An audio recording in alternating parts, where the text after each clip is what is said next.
Nuestro Dios nos ha permitido como iglesia avanzar en nuestro estudio de la segunda carta de Pablo a los tesalonicenses. Y mientras lo menciono, usted puede ir ya de inmediato avanzando allá a aquel capítulo. Como recordarás, lo que ha sucedido allá es que el apóstol en particular tiene en mente el poder ayudar a los hermanos con lo que ha sido esta influencia errónea que han recibido de parte de otros, falsos maestros que han tratado de establecer una premisa que era incorrecta, que era impropia y que claramente estaba generando efectos negativos. Habían allá algunos que estaban señalando que la gran tribulación, la ira de Dios, el juicio de Dios, terrible de Dios, el día de Jehová, se estaba experimentando en ese momento. Y por lo tanto, naturalmente los creyentes estaban sintiendo opresión, se sentían afectados al saber que todo aquello que conocían, que tenía que ver con los juicios, todo aquello que estaba volcado de parte de Dios para juzgar de manera, es decir, firme y fuerte a este mundo, estaba siendo experimentado por ellos. La forma del apóstol para alentarles es tremendamente preciosa. Él con sabiduría trata de recordarles que realmente todo lo que tenía que ver con aquellos conceptos importantes de la escatología, ellos ya los conocían. Por lo tanto, lejos de dejarse llevar con aquellas interpretaciones, ideas o enseñanzas falsas que estaban merodeando, lo que debían hacer era ir a la fuente de la verdad, recordar qué es lo que realmente ellos ya habían conocido de parte de Dios y mantenerse firmes, específicamente firmes en aquello. Para dar ejemplos claros con respecto a aquello, lo que hace Pablo en particular es mencionarle que hay ciertos sucesos que la enseñanza escatológica decía tenían que suceder antes de que viniese ese día terrible de Jehová. Uno de aquellos tiene que ver específicamente con el avance de la iniquidad en el mundo. De manera palpable, Pablo habla allá de la apostasía creciente, que tiene como punto cúspide la llegada de este hombre de iniquidad, este varón quebrantado, que claramente lo que hace a través de su corrupción es implantar el sistema de Satanás en el mundo, y nos referimos específicamente al anticristo. Claramente, como esa cúspide de apostasía por medio del anticristo no estaba en operación en aquel momento, evidentemente, es decir, el día grande de Jehová todavía no estaba siendo experimentado. Por cierto, Pablo ya les había dicho en la primera carta que antes de aquel día terrible de juicio, los creyentes iban a experimentar lo que se conoce como la tribulación, el arrebatamiento de la iglesia. Él les menciona, ustedes no van a recibir ese día como ladrón, sino más bien ustedes van a ser apartados de la ira, liberados de la ira, y obviamente pueden alentarse unos a otros con esas palabras, con esa convicción. Pero de todas maneras, esa falsa enseñanza repetida, repetida, repetida. Y por otro lado, el oprobio que estaban experimentando por seguir a Cristo, el defender con fidelidad su causa, eran una ecuación que estaba generando en ellos una necesidad de ser enseñados, animados, recordados en la verdad. Pablo, aprovechando la oportunidad para aclararles y dándoles allá la información necesaria que necesitaban reconocer, él está también ampliando el concepto de lo que la Biblia enseña sobre el anticristo, este hijo de perdición. Lo hace, como siempre, siendo muy coherente con la enseñanza bíblica a lo largo de la historia, y muestra cómo no solamente él está revelando allá por inspiración divina lo que Dios desea que su pueblo conozca, sino también cómo ésta tiene un respaldo escritural a lo largo de todas las escrituras. Es una buena posibilidad, entonces, que así como ellos, nosotros podamos afirmarnos en esa verdad gloriosa y que a través de ella podamos cimentar lo que son nuestras verdaderas convicciones. Quiero invitarle entonces, me acompaña allá a la segunda carta de Pablo a los tesalonicenses, y vamos a leer desde el capítulo 2 para contextualizar todo aquello que he mencionado desde el versículo 1 hasta el versículo 9. Segunda a los tesalonicenses, capítulo 2, versículos 1 al 9. La palabra del Señor dice así: Pero con respecto a la venida de nuestro Señor Jesucristo y nuestra reunión con Él, os rogamos, hermanos, que no os dejéis mover fácilmente de vuestro modo de pensar, ni os conturbéis ni por espíritu, ni por palabra, ni por carta, como si fuera nuestra, en el sentido de que aquel día del Señor está cerca. Nadie os engañe en ninguna manera, porque no vendrá sin que antes venga la apostasía y se manifieste el hombre de pecado, el hijo de perdición, el cual se opone y se levanta contra todo lo que se llama Dios, y es objeto de culto, tanto que se sienta en el templo de Dios como Dios, haciéndose pasar por Dios. ¿No os acordáis? que cuando yo estaba todavía con vosotros os decía esto, y ahora vosotros sabéis lo que lo detiene, a fin de que a su debido tiempo se manifieste, porque ya está en acción el misterio de la iniquidad, solo que hay quien al presente lo detiene, hasta que él a su vez sea quitado de en medio, y entonces se manifestará aquel inicuo, a quien el Señor matará con el espíritu de su boca, y destruirá con el resplandor de su venida. Inicuo, cuyo advenimiento es por obra de Satanás, con gran poder y señales y prodigios mentirosos. Acompáñeme en oración. Dios, te damos muchas gracias por darnos la oportunidad de poder meditar en tu santa palabra. Nosotros sabemos, Señor, que ella es vida, vida eficaz, Señor. Nosotros sabemos, Señor, que de ahí nosotros podemos desprender lo que es tremendamente propicio para nuestra subsistencia. Y es porque, Señor, sabemos a través de aquella verdad, nos permites movernos, Señor, en la libertad, en la confianza, en la certeza de lo que significa saber que es tu palabra en momentos, Señor, que son peligrosos, en momentos que son, sabemos, en muchas ocasiones de gran oprobio. Y, Señor, saber lo que tú dices, saber tu verdad, no solamente genera ese privilegio precioso de sabernos liberados, tal como tu palabra lo enseña, sino también nos permite dar pasos firmes y seguros en la confianza, en la certeza, en la esperanza, Señor, de que tú estás con nosotros. Gracias, Dios, porque nos permites el poder disfrutar como hijos tuyos de la obra del Espíritu Santo para guiarnos a la verdad y poder comprender lo que tú nos señalas. Te damos gracias, Señor, también porque nos concedes el privilegio de poder alentarnos unos a otros con lo que significa el desarrollo, el ánimo y la impartición de los textos bíblicos que podemos, Señor, utilizar en tantos momentos de nuestra vida. Y, Señor, te damos gracias también porque nos permites como familia apartar un tiempo en la semana en donde juntos, de manera congregacional, presencial, estamos, Señor, siendo instruidos por ti, anhelantes, Señor, de que tu voz sea, Señor, comunicada a través de tu palabra y que nosotros, Señor, podamos ser fieles, podamos estar disponibles para atender de aquella voz y para obedecer en conformidad a aquello que tú has hecho. Señor, te damos muchas gracias por decirnos la verdad y por darnos, Señor, la profunda maravilla de poder confiar en ti, Señor, y poder depositar nuestra construcción de vida sobre una roca que a pesar de los vientos, a pesar de las lluvias, a pesar de cualquier movimiento existente, puede mantenerse firme porque ha confiado en ti. Gracias, Dios, por este tiempo y te pido me ayudes a poder comunicar el texto bíblico con fidelidad en el nombre de Jesús. Amén. Amén. La historia ha demostrado una realidad de diferentes líderes que han tenido aspiraciones egoístas y claramente disposiciones autoritarias. Líderes que se han mostrado inicialmente como amistosos y una vez que han ganado la confianza de las personas, se han obviamente encargado de evidenciar cuáles son aquellas verdaderas intenciones que estaban en su corazón.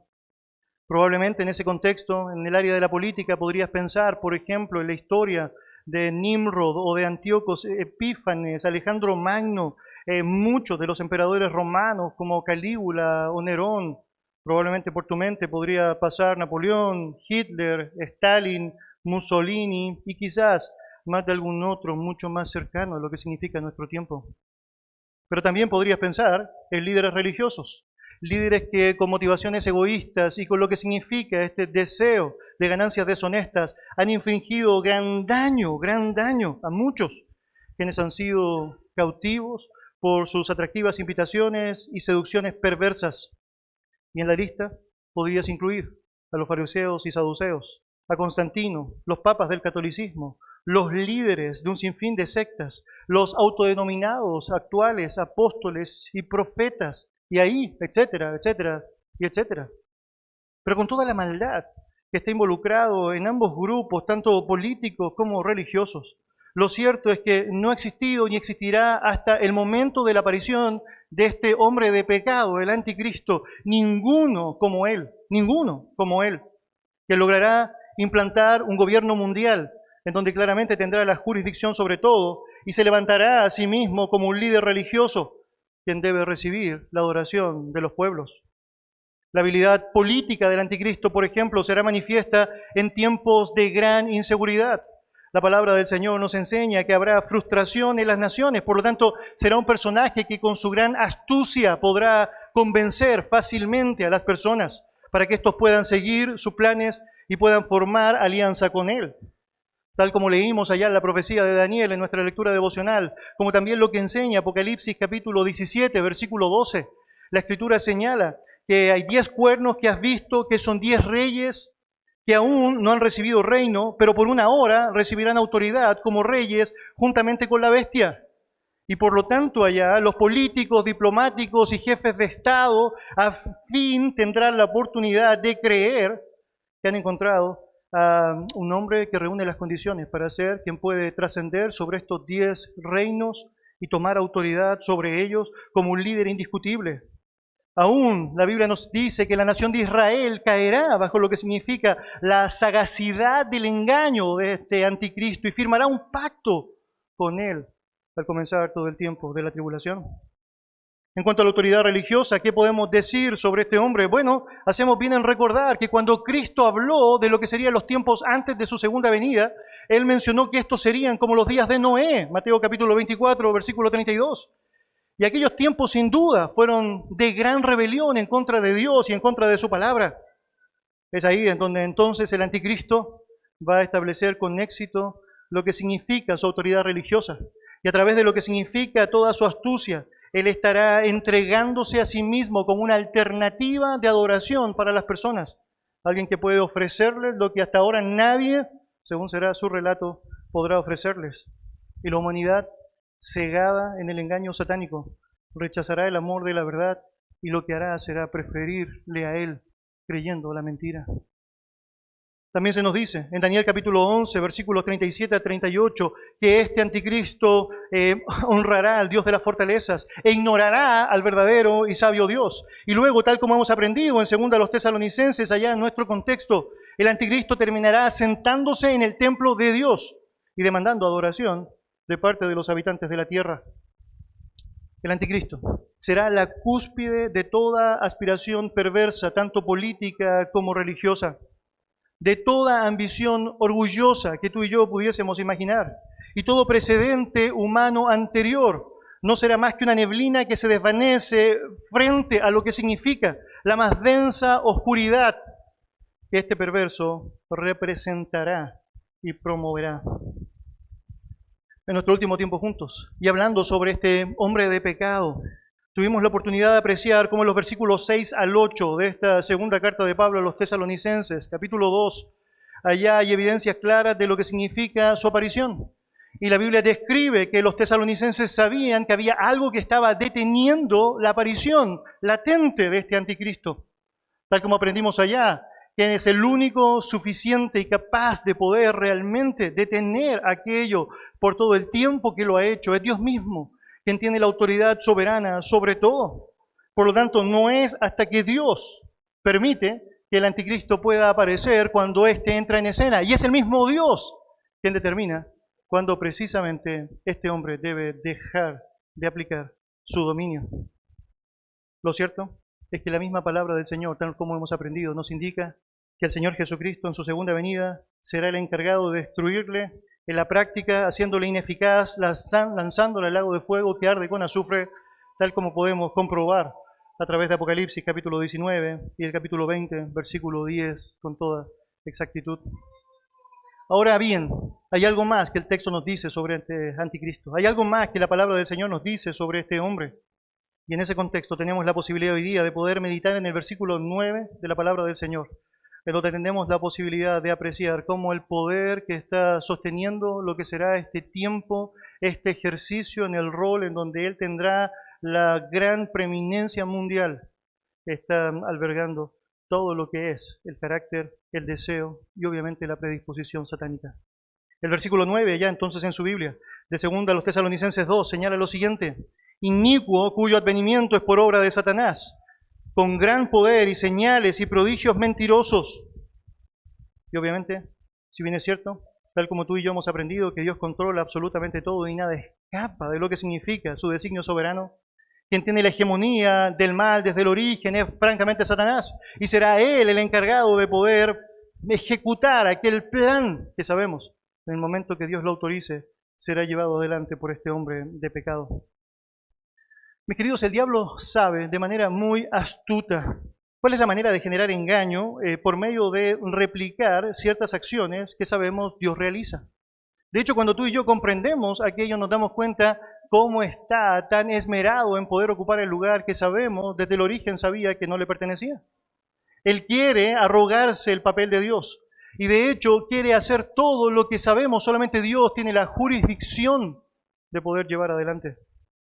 De hecho, en ese contexto, no te dejará de llamar la atención el hecho de que la Biblia señale que para sus propósitos perversos Él puede aún disfrazarse como un ángel de luz y sus propios ministros pueden disfrazarse de ministros de justicia con tal de poder aplicar lo que significa esta confusión en las personas y obviamente recibir veneración por aquello.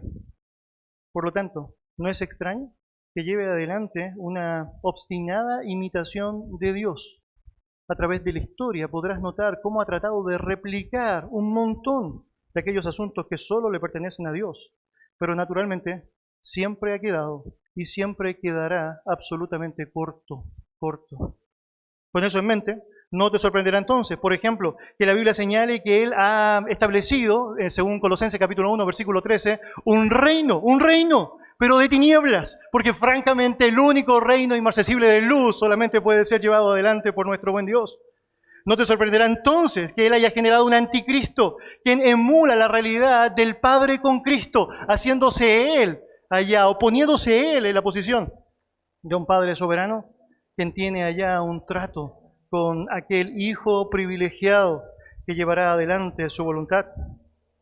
En ese contexto claramente nos ayuda a pensar lo que significa esta terminología anticristo. Este término anti que aparece allá en el griego puede traducirse de dos maneras.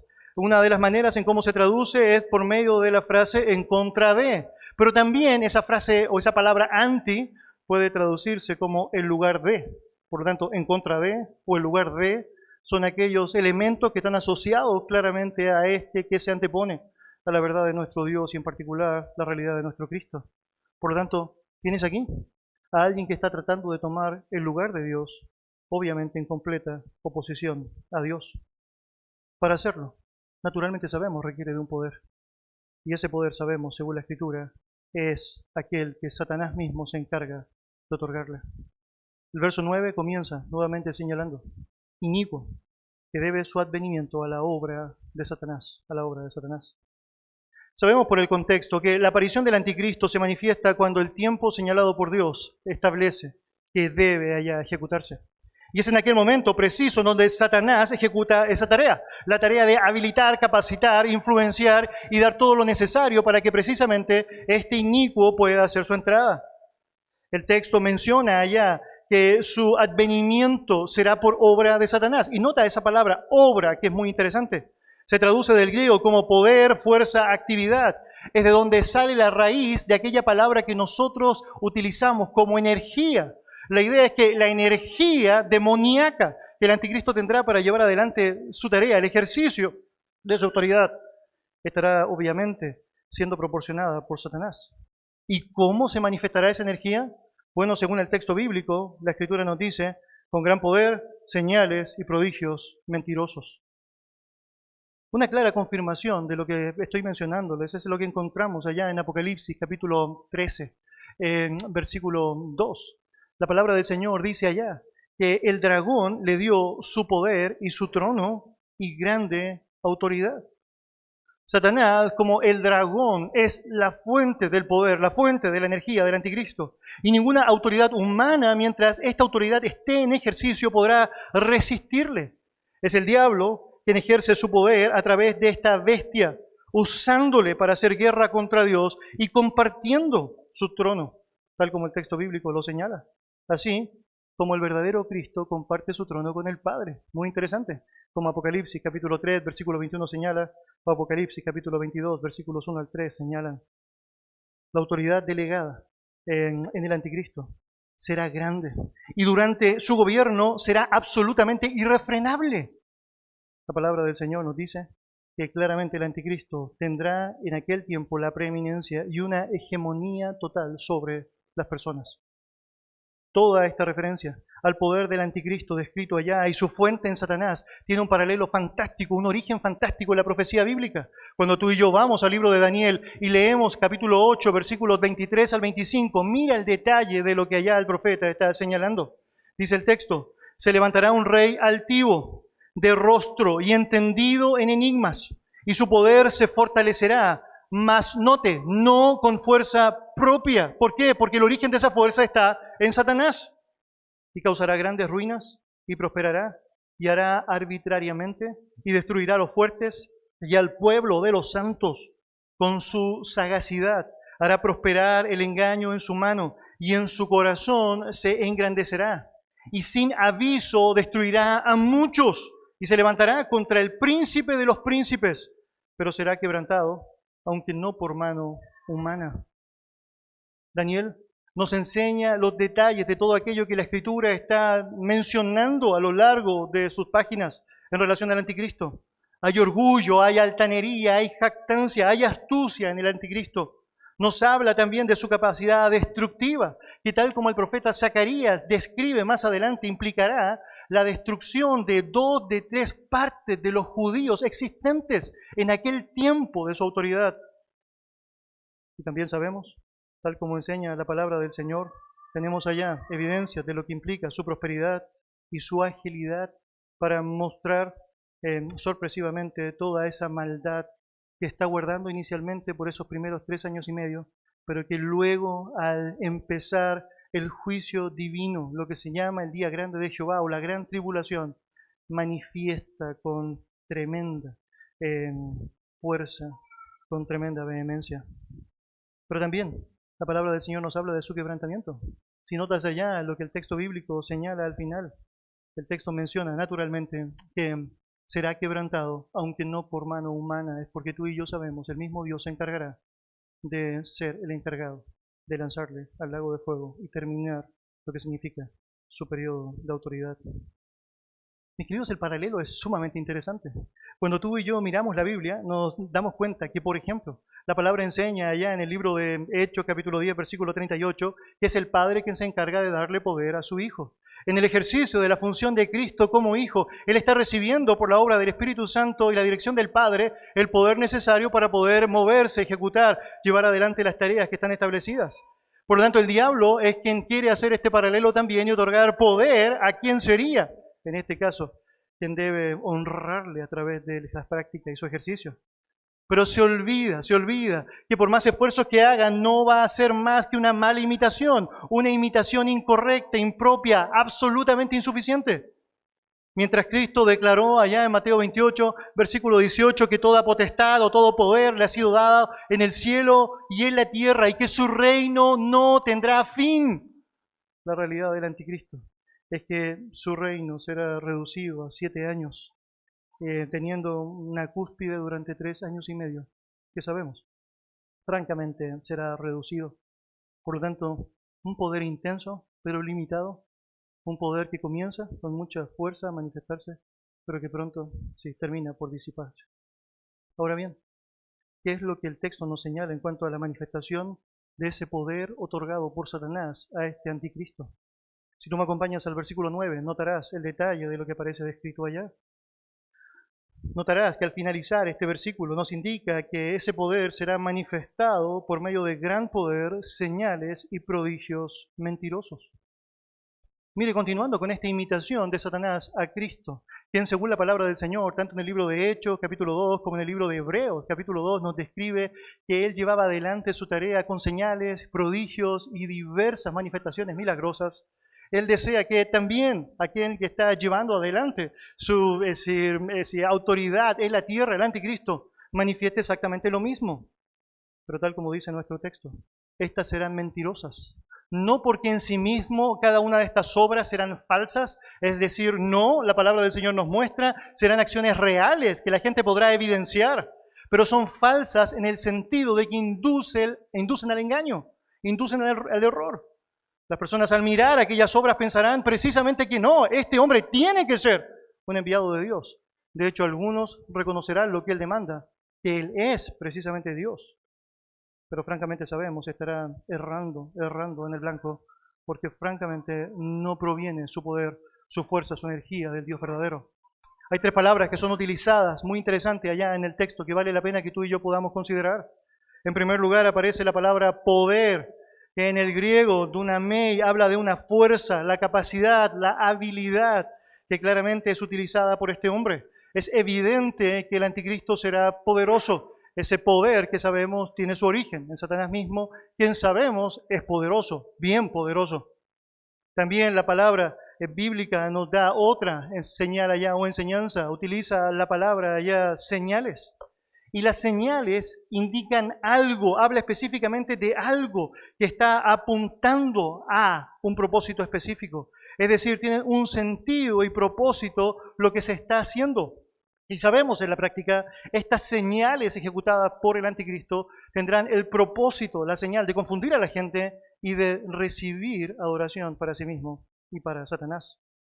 Y por último, tenemos allá la palabra terasín del griego que se traduce como portentos o prodigios y apunta a aquello que provoca como efecto en los espectadores que están apreciando lo que está sucediendo.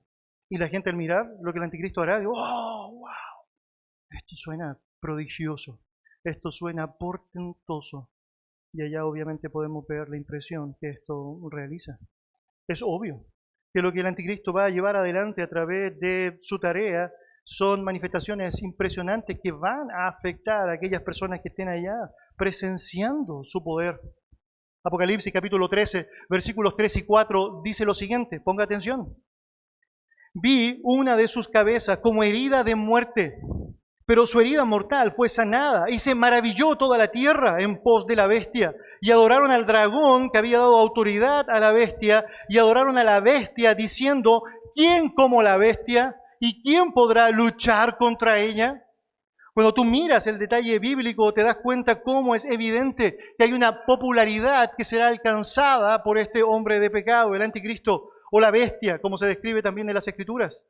De hecho, si tan solo te menciono una acción portentosa que será llevada adelante en sus días, tú y yo podemos mirar precisamente lo que el texto nos está enseñando. Allá otra vez una emulación a Jesucristo.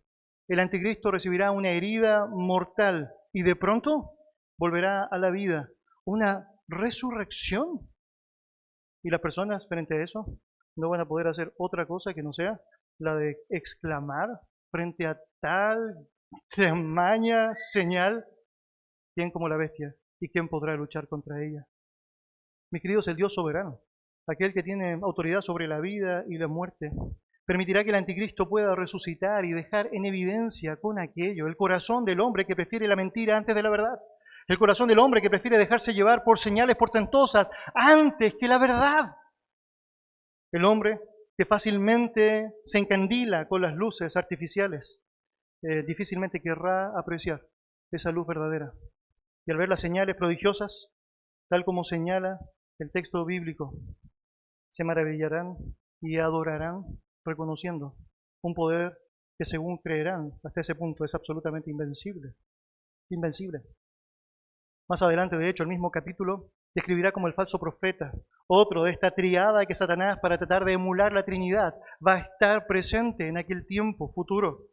Y lo que hará este falso profeta de Satanás en aquellos días será demandar precisamente a las personas a adorar una imagen que será construida de este anticristo y que ahora requiere ser adorada, tal como Nabucodonosor, en el libro de Daniel, demandó aquella realidad. Ahora el anticristo tendrá su propia imagen, su propio objeto de culto, su propia abominación desoladora en el templo del Señor, en donde la gente estará brindándole adoración. Capítulo 13 de Apocalipsis, versículo 14, señala lo siguiente: y engaña a los moradores de la tierra con las señales que se le ha permitido hacer en presencia de la bestia, mandando a los moradores de la tierra que le hagan imagen a la bestia que tiene la herida de espada y vivió. Nota otra vez, herida de espada y vivió, y vivió. Y queridos, aquí hay un gran principio que tú y yo no debemos desconocer. Tal como los hechiceros en Egipto, que están emulando aquellos milagros portentosos que en el poder de Dios Moisés estaba llevando adelante. Y de pronto te encuentras con Éxodo capítulo 7, versículo 11, y aquellos hechiceros convirtiendo sus varas en culebras, Y de pronto avanzas allá a Éxodo capítulo 7, versículo 22, y te encuentras con estos mismos hechiceros que están convirtiendo el agua del río en sangre. Y luego avanzas allá al capítulo 8, versículo 7, y te das cuenta que ellos están haciendo aparecer ranas, de la misma manera como los milagros de Moisés estaban reflejando aquello. Lo que notas es que hay algo similar que está pasando con el anticristo. Él está bajo el poder de Satanás, realizando obras que son absolutamente sorprendentes, impactantes para la gente.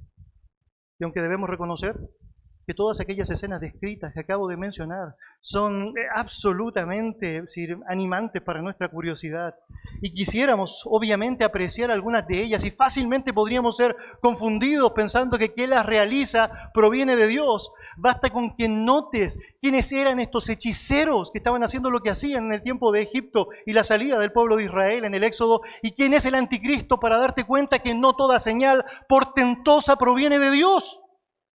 Y francamente, hacemos muy mal cuando nos dejamos llevar pensando que precisamente estas señales son evidencias de que estamos haciendo lo correcto o de que estamos francamente llevando adelante una forma propicia.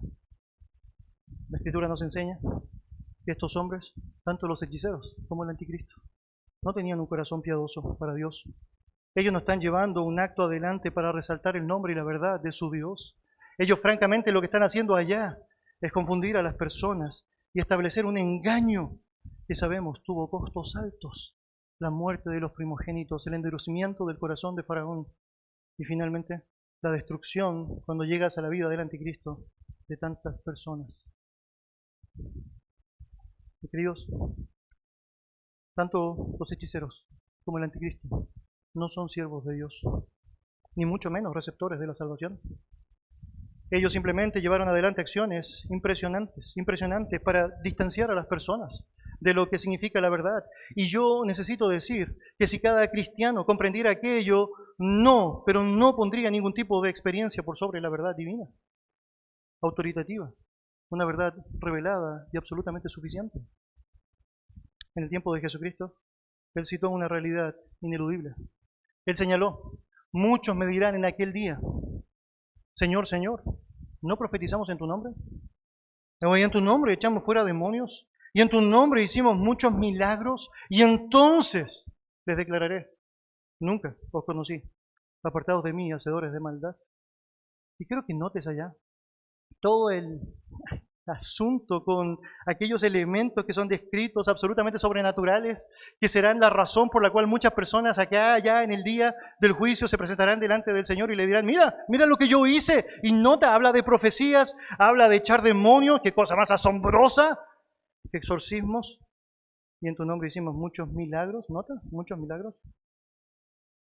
Y aquello era una señal de que realmente eran creyentes, era el resultado de la obra de Dios en su vida, producto de una vida piadosa que está llevando adelante una tarea piadosa, y la respuesta es no. De hecho, la respuesta del Señor será: apartados de mí, yo nunca los conocí. Nota lo que dice: hacedores ¿de qué? De maldad, milagros, expulsiones demoníacas, profecías, hacedores de maldad.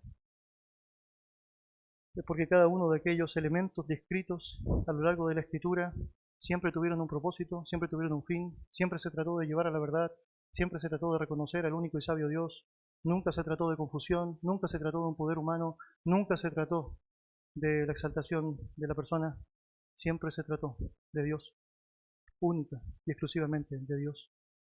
Mis queridos, no debemos perder el punto de vista que la Escritura nos enseña.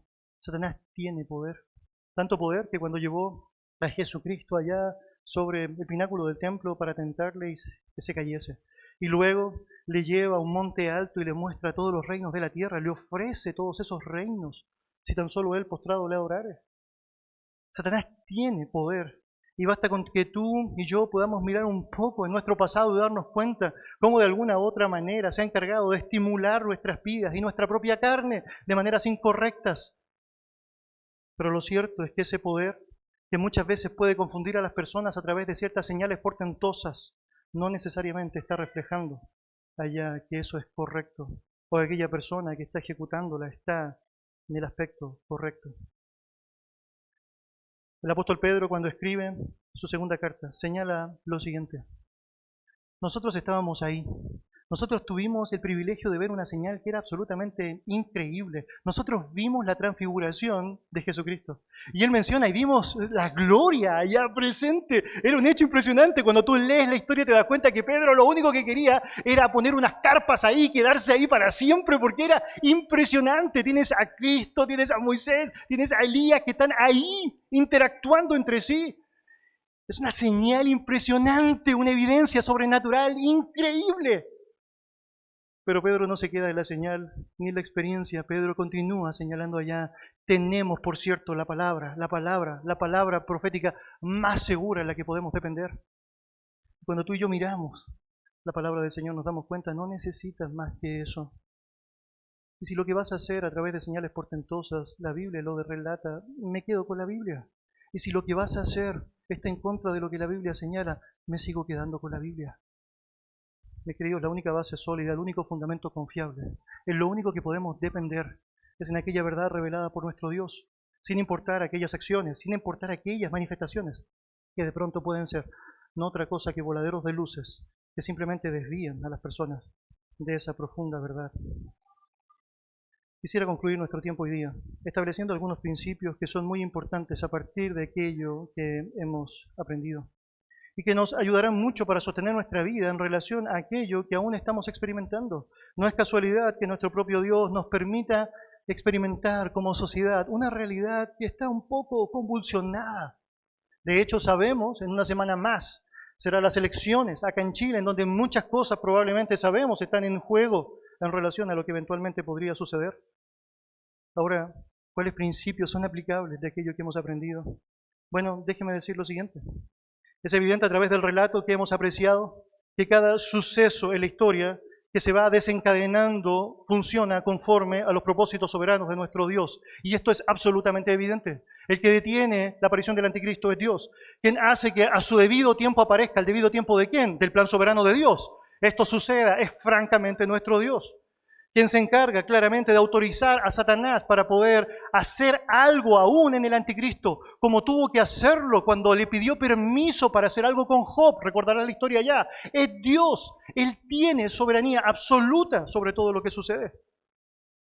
Y obviamente cuando tú y yo miramos aquello y notamos que aún Dios está involucrado en lo que significa el permiso para la resurrección de este hombre de pecado, porque Él es el único capaz de dar vida y de quitarla con autoridad, nos damos cuenta que claramente su jurisdicción soberana es latente, es palpable.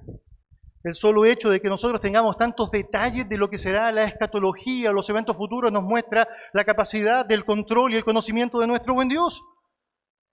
Y realmente todo aquello es una clara demostración de quién es y cuánto sabe. Que Dios sepa quién será. Que Dios sepa cuán malo será este perverso anticristo. Y que aún le permita llevar adelante todo un sinfín de terribles acciones, no hace más que evidenciar quién es el que tiene el control, quién es el que autoriza, quién es el que soberanamente determina lo que puede pasar y lo que no puede pasar. Todo acontecimiento, toda verdad, toda experiencia humana comienza con Dios. Todo lo correcto al respecto tiene un sentido a través de nuestro Dios. Pero todo aquello incorrecto que aún Dios permite también tiene sentido. Es lo que significa ese plan superior que sabemos Dios tiene. Y que muchos de nosotros no podremos conocer por completo hasta que estemos en su presencia. Nuestro Dios, que todo lo ve, que todo lo sabe, que es absolutamente todopoderoso, es capaz de poner reyes y quitar reyes. Él muda los tiempos y las edades. Él permite que aparezcan personas como el anticristo en momentos de la historia, como también ha permitido que gobernantes a lo largo de la historia sean manifestados. Cuando hablamos de la soberanía, estamos diciendo que Dios activamente gobierna todas las cosas. Y cuando decimos todas las cosas, estamos hablando de aquellas cosas que pueden parecer más relevantes y aquellas que parecen menos relevantes.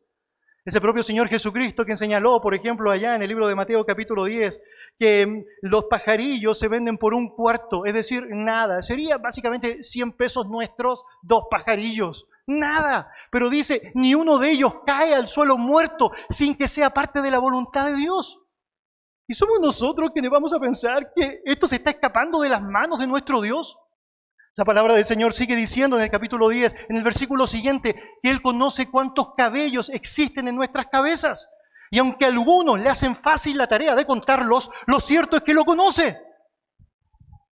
Y saber aquello claramente demuestra cuán soberano es Él.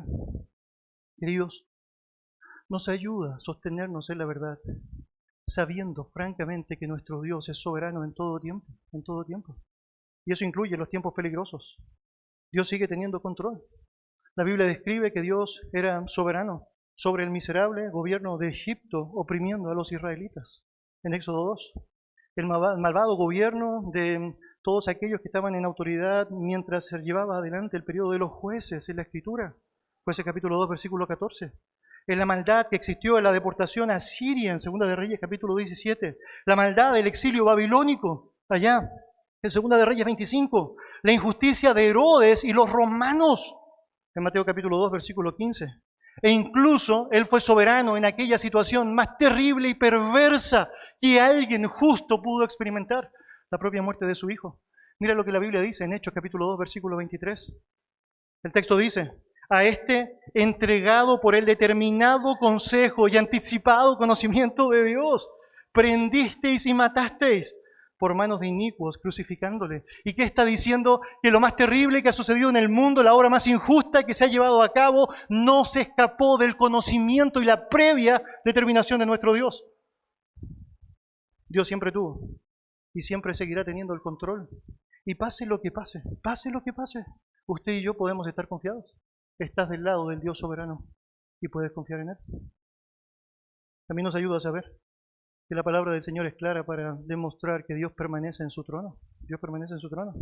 Por más terrible que será la manifestación del anticristo y el poder demoníaco existente en aquellos días, nada será suficiente para sacar a Dios de su lugar. Ningún plan maligno, grande o pequeño, ha podido eliminar con éxito a Dios del trono en el cual Él siempre se ha encontrado. Y los hombres malvados y las naciones malvadas, por más que han planeado y han intentado de que esto suceda, y han hecho todo lo posible con esfuerzos satánicos involucrados o demoníacos para destronar a Dios, nunca ha sido suficiente. La permanente posición de Dios en su trono, en ese trono del universo, obviamente no se ve amenazada por el más grande de los males que los hombres pudiesen realizar. Y la palabra del Señor nos dice en el Salmo capítulo 2, versículo 2 al 4, por ejemplo, lo siguiente: se levantarán los reyes de la tierra y príncipes consultarán unidos contra Jehová y contra su ungido, diciendo: rompamos sus ligaduras y echemos de nosotros sus cuerdas. Y nota lo que sigue diciendo, verso 4, el que mora en los cielos, el que está sentado en su trono, queridos, se reirá, el Señor se burlará de ellos. ¿Y pueden actuar? Sí pueden actuar. ¿Cuánto actuó el anticristo? 3 años y medio, 42 meses, tiempo sin mitad de un tiempo. Hagas lo que hagas, con todo lo terrible que eso será, jamás sacarás a Dios de su trono. El Salmo 99, versículo 1 señala: Jehová reina, Jehová reina. Temblarán los pueblos. Él está sentado sobre los querubines, se conmoverá la tierra. Mis queridos, un principio más para mencionar es que Dios es experto en usar la injusticia para bien. Y seguro en tu mente puede venir la historia de José, tal como el texto allá describe, el capítulo 50. Recordarás todo lo que está sucediendo allá, ¿o no? Estos hermanos celosos por lo que significa el trato que el padre le da a José, que claramente también sabemos, ¿o no? Está expresando todo aquello que está recibiendo de parte del padre. Ahora promueven e intentan matarle, dice el texto bíblico. Bueno, de pronto uno de los hermanos surge allá y dice: no le matemos, hagamos algo peor, que sufra vivo un buen rato, ¿no? Y lo mandan como esclavo, lo venden. La palabra del Señor dice que con todo lo que tuvo que experimentar, incluyendo allá ataques sensuales e incluso la prisión misma, José llega a estar en preeminencia. ¿Quién se encarga de todo eso, hermano? El plan soberano de nuestro buen Dios, quien está sentado en el trono y que nada escapa de su control. Y quien permite precisamente que ese momento suceda allá para poder liberar a Israel de lo que iba a ser la hambruna terrible que el mundo iba a experimentar. Y que por José, por la obra del Señor, por la soberanía inconmovible de nuestro Dios, se está ejecutando. Y de pronto llegan los hermanos y reciben la alimentación de parte de José. Y de pronto ven que el papá de José está muriendo. Y muere. Y dicen: ahora sí. Ahora José, que se dio cuenta que el papá ha muerto, ahora sí nos va a dar duro. Y se presentan frente a José y les dice, José, mire, nosotros queremos ser tus esclavos. Es decir, sabemos, hemos obrado mal, José, y sabemos, merecemos mucho daño.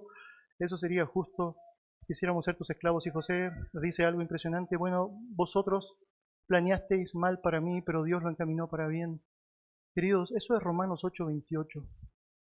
Eso es lo que tú y yo tenemos en su palabra para con nosotros. Los que Dios ama en todas las cosas los ayudan a bien. Eso es lo que dice el texto bíblico. Dios es experto, absolutamente experto, de poder hacer lo que es francamente impresionante, de algo que parece absolutamente desalentador.